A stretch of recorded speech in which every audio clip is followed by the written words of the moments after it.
video explaining the Excel project. So you'll come into your assignments folder where the Dropbox is located, and you want to actually click open the Excel file itself.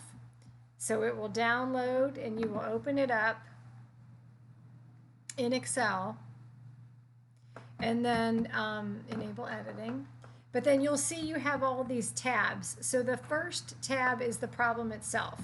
So we have a company that has debits and credits, and this is their account balances as of the start of December.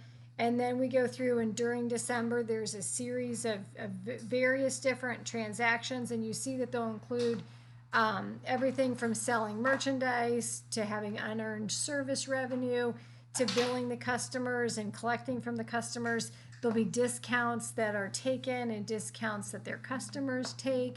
So it kind of covers a variety of material throughout the chapters thus far. Then we'll come down, and then there's adjustment data. So we have to accrue salaries and wages, record depreciation, look at what's happened in the supplies account to determine how much of those we need to expense. We need to accrue some interest income. We need to record some of our earned revenue that was previously recorded as unearned revenue. And then we need to record rent expense from what we had prepaid in the past.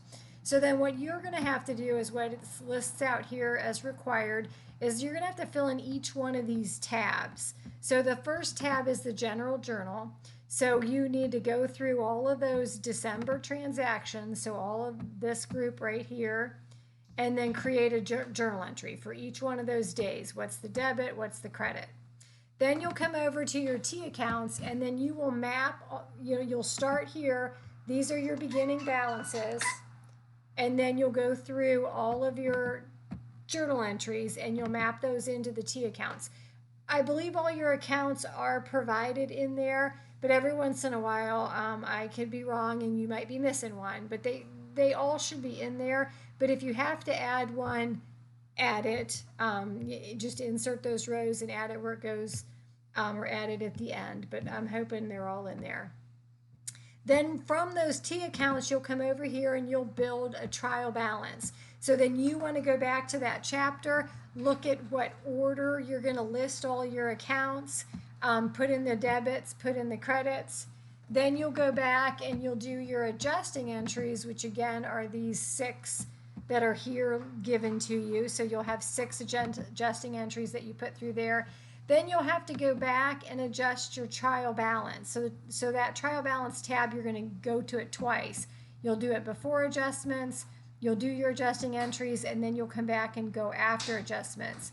Then you'll use the trial balance after the adjustments to create your financial statements. So see, you have your income statement, and I do want you to use the multi-step format like we have in Chapter 5. And then you'll come down and you'll have a statement of retained earnings, and then you'll have a balance sheet. Now I have left them blank, so again, I want you to be able to go back to that chapter and set them up in good form. If you want to play around with the formatting, like say you've got, you're going to want to put in your borders. If you go up here, this will let you put in like any type of border. So if you click on that little cell there, you could put in a top and bottom border, bottom only, kind of however you want to set it up. I would say use your textbook as an example on what a good format looks like. If you want to do a sum, if you go up here to this editing, here's your auto sum. And when you click that, it'll highlight whatever cells. I don't have anything in there, so there's nothing to highlight. But say if you had numbers in there, it's going to highlight those. So play around with Excel, because Excel is a good tool to understand how to use. And I realize you may not have taken your Excel class yet, so this could be kind of new. So play around with it, ask me any questions. I just want you to get comfortable using Excel.